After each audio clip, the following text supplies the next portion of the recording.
Las cartas en la mesa. Una compilación de las charlas de los viernes en la primera mañana por AM550 y CN 24/7.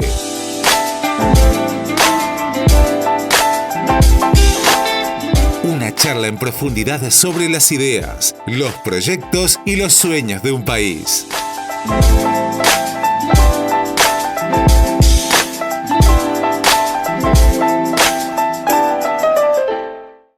Bueno, arrancamos ahora, son ¿cuánto? Las 9:41 minutos. Tenemos casi 20 minutitos para charlar en esta mesa en la que tenemos invitados.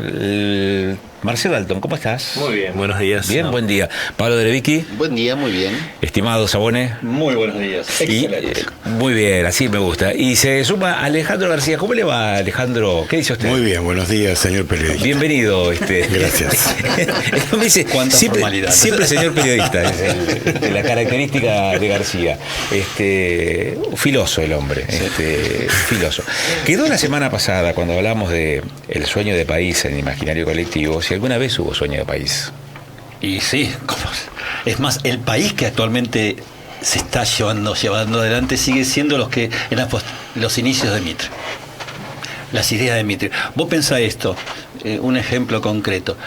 Lo que pasó, aparte después de las guerras intestinas, internas del país, especialmente entre unidades federales, en esa guerra que nadie supo quién era el ganador. Bueno, hubo un ganador en definitiva en la práctica, aunque no había sido en la batalla, pero hubo un ganador, y ahí se unificaron, como se podría decir, en una misma persona todas las aspiraciones. Y Mitre empezó a llevar adelante. No. ¿Mitre? Mitre y después lo que le siguieron. Roca, Sarmiento. La generación del 37. Hubo como. Claro, hasta escritores, ¿no? También, ¿viste? Hasta escritores literarios. Fueron toda una especie de ciudadanos que ejercían un cierto poder.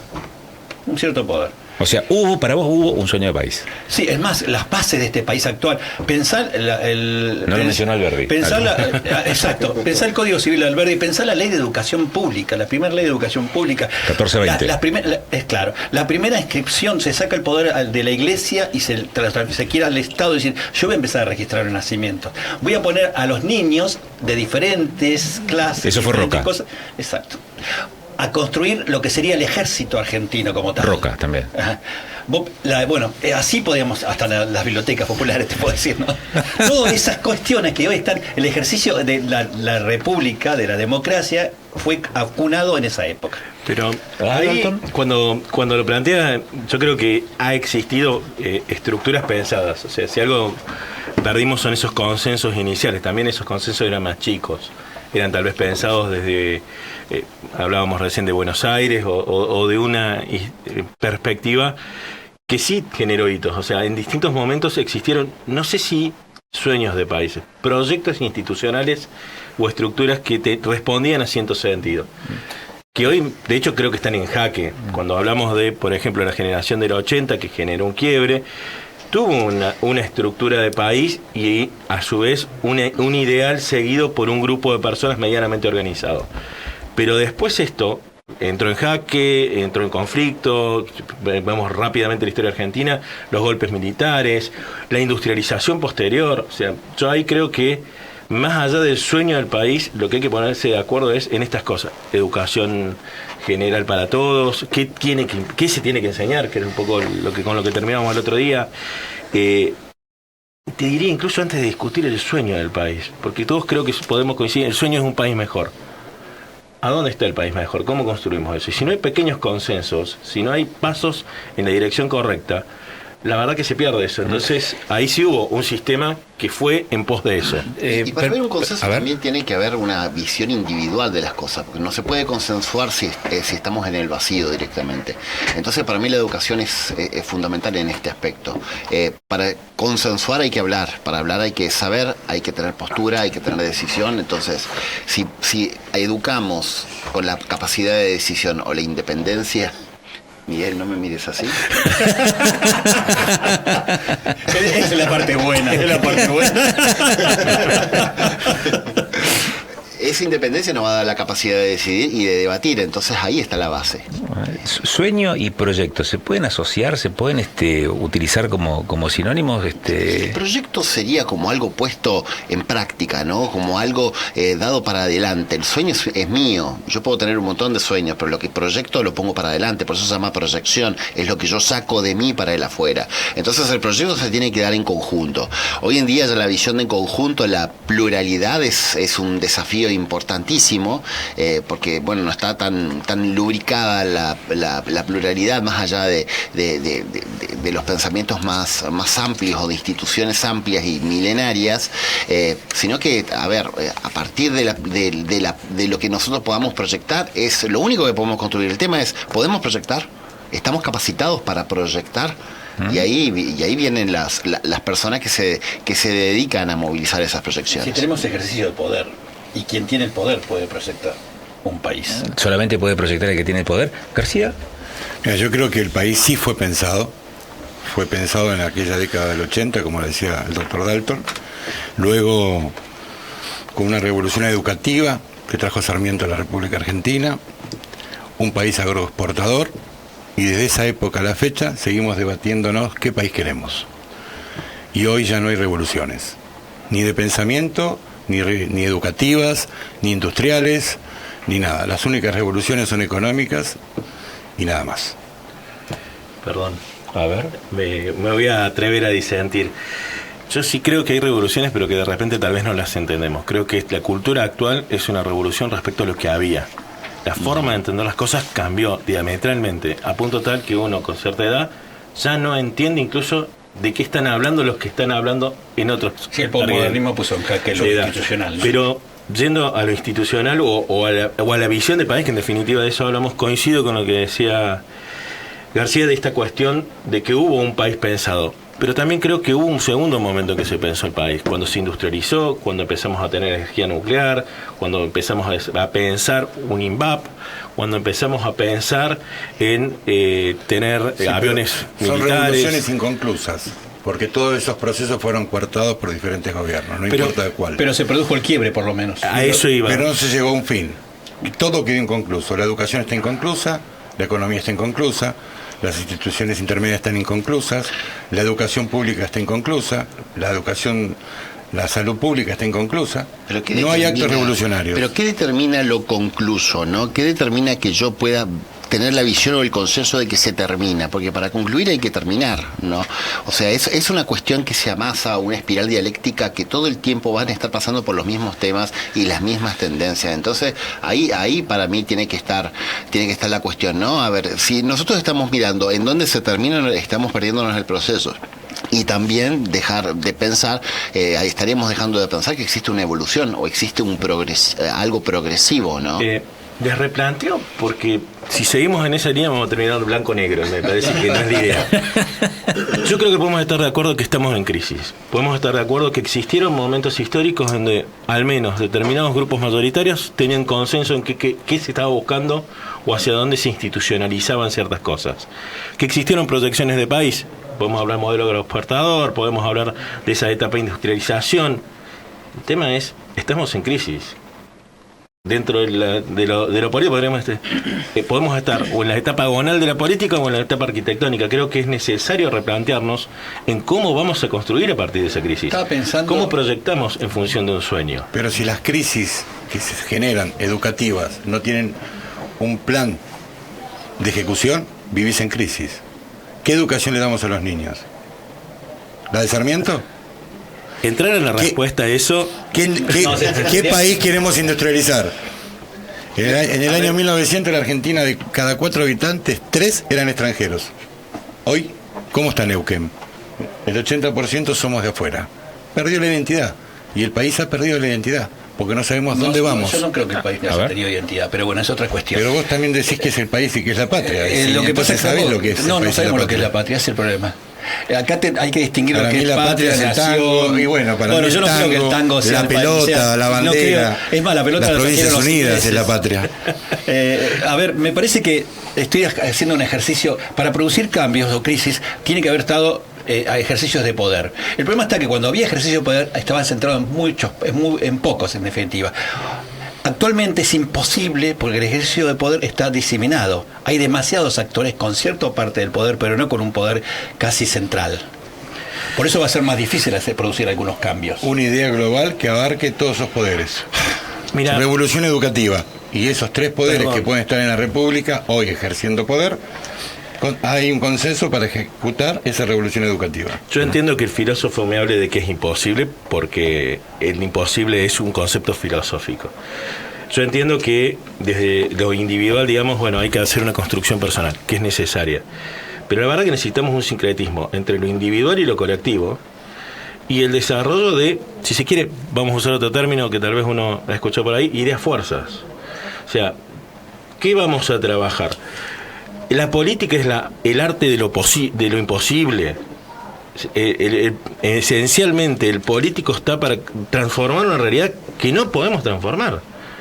Si no, si te vas a limitar a hacer solo lo que se puede, no hubiéramos hecho muchas cosas que a la luz de la historia se hicieron. Si uno dice, bueno, viene un loco que dice que va a traer docentes de otras partes del mundo y los va a sembrar colegios. Pensemos en la cordillera neuquina, en ese momento histórico. Sí. Pero si alguien hubiera pensado que era imposible, no se hubiera hecho. Entonces yo creo que... Pero se tenía poder para hacerlo. Pero es parte del ejercicio. Entonces, es cierto, hay más actores. Hay más estructuras de poder e incluso situaciones de conflicto, es cierto. Hay una sociedad distinta también. Bueno, ¿qué hacemos con eso? Y pluralidad de visiones.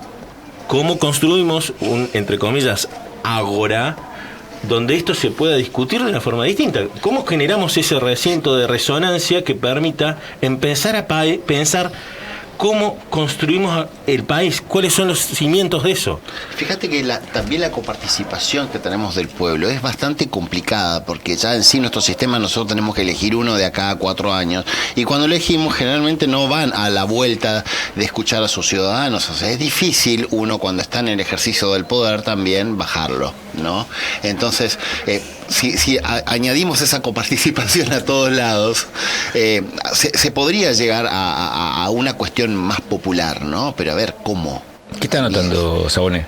Que es cierto que ahí está, el posmodernismo ha puesto este juego en jaque la democracia electoralista, porque el posmodernismo quiere una democracia constante en la cotidianidad. Y me quedé pensando también, ¿cómo hacemos con todas las nuevas camadas donde el individuo es más importante que el nosotros? Y entonces, ¿cómo hacemos también para aglutinar lo intergeneracional y la diversidad? Me encanta porque cuando decís cómo hacemos, te pones en un lugar distinto del individuo al cual estás ofreciéndole eso. Y lo primero que hay que hacer... Porque soy pendular, como debe ser. Exactamente. Pero a ver, lo marco en tu discurso sabiendo que no... Esta es ya la tercera charla en este sentido, de que no lo decís desde ese lugar, pero indefectiblemente lo vemos desde ahí. Discursivamente me marcas la diferencia. Si yo, un poco lo hablábamos la otra vez cuando hablábamos de esto del porteño y del interior, es lo mismo. Si yo me siento ofendido por esto, sin entender que lo que me estás diciendo es generemos un espacio donde esto se pueda realmente trabajar, se acabó la discusión. Entonces, lo primero que hay que hacer es empezar a entender que tenemos que dialogar. Y que además hay cosas transversales a las ideologías subyacentes. Alejandro lo planteaba muy bien recién. Se pusieron de acuerdo.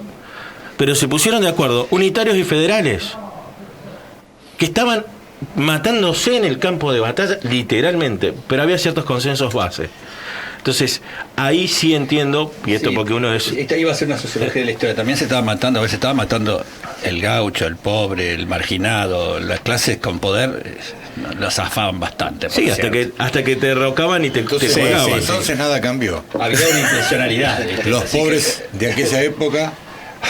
A los pobres de esta época nada cambió con ninguna revolución. Intento, no, los puso en jaque, lo que vos lo dijiste bien, no puso en jaque las migraciones, los puso en jaque ese poder en su momento, y después con la venida de algunos caudillos determinados, donde pensaron otro país, otro proyecto de país, también puso en jaque esos poderes, ¿no? Pero las grietas siempre existieron. Sí, las grietas siempre existieron. Sí, bueno. Pero no hay una idea común entre la grieta que una, y yo creo que la única revolución posible hoy para que esta Argentina cambie es la educación. Y después la salud, pero primero educar a su pueblo, educarnos a nosotros, hasta en las leyes. Acá señor periodista, acá tengo un abogado, defensor de leyes, y si yo le pregunto a él si nuestra Constitución ¿en qué se basó cuando se creó? En la Constitución de los Estados Unidos. ¿Sí? Podemos discutir un rato largo. La justicia argentina, ¿cómo ejerce su poder o su justicia? ¿Con mirada francesa o mirada norteamericana? Entonces, esa dualidad que tiene la propia justicia argentina, porque para este programa estuve leyendo de qué leyes se aplican en la Argentina, algunos jueces y algunos fiscales utilizan lo francés y otros utilizan lo norteamericano. Por eso el sistema argentino no es basado en el norteamericano, pero podríamos discutir y no creo que sea el tema. Bueno, pero esa dualidad de Constitución claro, también lo trae. Claro. Trae la falta de identidad nacional. Yo les digo, faltan 4 minutos. Uf. Tienen 40, pero no perder la costumbre. tienen 40 segundos. No. Tenemos 40 segundos como para cerrar. Yo simplemente menciono algo respecto de los 80, digamos, ese proceso que los historiadores hablan mucho de la generación del 80 y que arrancó con la gestión de Roca básicamente, pero que tenía como corolario, como antecedentes la gestión de Sarmiento, de Avellaneda, pero también la Constitución Nacional. Y que se constituyó se plasmó, digamos, en la Constitución como ese proyecto de país tangible, el documento fundacional, y que tuvo vigencia hasta el 30 más o menos. Con una personalidad doble, con una cosa era lo que se aspiraba a hacer y lo que se hacía en la práctica. Había poder, es una cosa que me interesa, había poder. Hablamos recién acá. Hoy los académicos identifican el poder como la capacidad de incidir, y si nosotros hoy vemos que esa capacidad de incidir está diluida, entonces lo que está diluido es el poder. En consecuencia, ¿a dónde vamos? A una revolución educativa. Es la única que nos puede salvar. Yo creo que la permeabilidad y la coparticipación tienen elementos claves, ¿no? Debemos animarnos a participar, debemos ser más voluntarios y solidarios con los otros, porque si no prestamos de nosotros mismos para el bien común, nos quedamos esa cuestión comunitaria. Eso se da en base a la educación, ¿no? Coincido con Alejandro, la revolución educativa, pero también proyectado otro tipo de cosas. Añadirle una participación, una permeabilidad con el Estado y las políticas un poco más realistas. ¿Y Eran? Yo creo que somos personas que estamos viviendo en este momento de la cuestión pendular, de crisis. Uno no le puede hacer tan claro con las prognosis en qué terminará esto. Sí sé que van a ponernos en jaque muchas cosas. Nos van a poner en jaque todo lo que nosotros creíamos que teníamos con sustento. Lo que pasa es que también no hay que perder que nosotros seamos faros en estos momentos de crisis, manteniendo de alguna forma lo que nosotros creemos como valor, ¿no? Sea la educación, sea la justicia, sea la democracia, la república. Esto seguimos manteniéndolo como un pilar fuertemente ante los embastes de lo que pueda venir del posmodernismo. Marcelo. En mi caso, yo primero creo que los consensos son posibles, no son sencillos. No me parece malo que el poder esté dividido, de hecho me parece sano y es esencial en este tipo de cuestiones. Creo que estamos en crisis, comparto que educar es la base para que lo que venga sea mejor que lo que hay, pero somos nosotros los responsables de lograr de que lo que venga sea mejor, y en función de eso creo que debemos generar esos consensos. Creo que tenemos una responsabilidad como generación de empezar a dejar de trasladar en el otro o poner la excusa de, bueno, hay una crisis, para no hacernos cargo de una realidad que se debe transformar. Y en función de eso, sí, a pesar de las diferencias de criterios que tenemos todos, incluso hoy surge una más sobre esas diferencias de criterios, podemos estar de acuerdo. Estoy de acuerdo con la educación, pero creo que no es ni puede ser la única. Es parte de algo mucho más amplio. ¿Algo más? El sueño del país imaginario colectivo, vuelvo a decir lo mismo. En la década del 30 el país para mí se quebró, venimos en decadencia absoluta, la educación viene en decadencia, el trabajo humano viene en decadencia, los gobiernos son decadentes, y si me quiero ir a mi provincia, los gobiernos provinciales fueron decadentes, porque la educación está cada vez peor.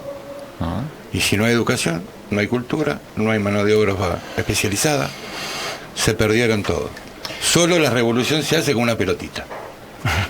Ojo, también las revoluciones o la forma de pensar un país también se bajó de la educación, por lo cual se ejerce poder desde la educación también, ¿no? O sea, no es tan naif. Por lo cual Me parece que esta charla no está cerrada. Me parece que esta charla no está cerrada. No perder la costumbre. Lo interesante es el buen clima con el que se puede dialogar aún cuando se tienen estas miradas divergentes respecto de lo que nos está pasando por estas horas y la necesidad de buscar esos puntos de acuerdo a través de una charla amigable. Les agradecemos infinitamente que se tomen el tiempo un viernes a la mañana para dedicarnos estos minutos, que a veces puede ser poco o mucho, pero para volcar este tiempo de reflexión y de capacidad de incidir, porque también es una forma de ejercer el poder también, ¿no? De buscar esos consensos con otros, con aquellos que nos están escuchando, que son los que hacen posible que hoy estemos aquí, los que nos escuchan. Muchas gracias, Pablo Derevicki, Miguel Sabone, Alejandro García. Hasta pronto. Marcelo Dalton. Muchas gracias. ¿Nos vemos? Gracias. ¿Nos vemos? Sí, señor. ¿Nos vemos? Sí, nos vemos el viernes. Vamos por la educación. Me voy. Las cartas en la mesa. Una compilación de las charlas de los viernes en la primera mañana por AM550 y CN 24/7.